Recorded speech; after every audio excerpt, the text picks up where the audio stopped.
ദ്രാവിഡ സംസ്കാരത്തിൻ്റെ പിതാവ് എന്നറിയപ്പെടുന്ന തിരുവള്ളൂർ സ്റ്റാച്ചു 133 അടി ഉയരം. കാരണം തിരുകുറൽ എന്ന് പറയുന്ന പുസ്തകത്തിലെ 133 അധ്യായമുള്ളത്. അതിന് ബേസ് ചെയ്താണ് ഇതുണ്ടാക്കിയിട്ടുള്ളത്. ഇപ്പം കുറേ നാളായിട്ട് തിരുവള്ളൂർ സ്റ്റാച്ചുവിലേക്ക് ആൾക്കാരെ കടത്തി വിട്ടിരുന്നില്ല.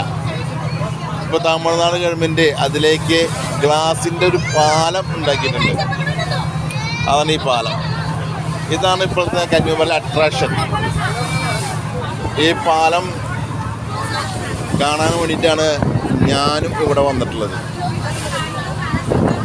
ഇതിന് മുമ്പുള്ള കാഴ്ചകളൊക്കെ ഞാനും മുമ്പ് കണ്ടിട്ടുണ്ട് ഒരുപാട്.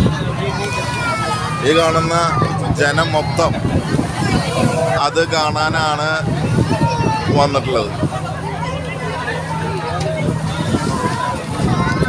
വിവേകാനന്ദ റോക്ക്, ഒപ്പം അതുപോലെ തിരുവള്ളൂർ സ്റ്റാച്ചു. ആ ബോട്ടിൽ കൂടിയുള്ള യാത്രയാണ് ഇപ്പം നിങ്ങൾ കണ്ടുകൊണ്ടിരിക്കുന്നത്. വിവേകാനന്ദ റോക്കിലേക്ക് എത്തി. ആ 5 മിനിറ്റ് മതി വിവേകാനന്ദ റോക്കിലേക്ക് എത്താൻ.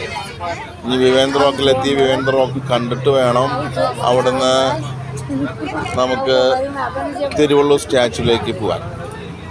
ഓക്കെ.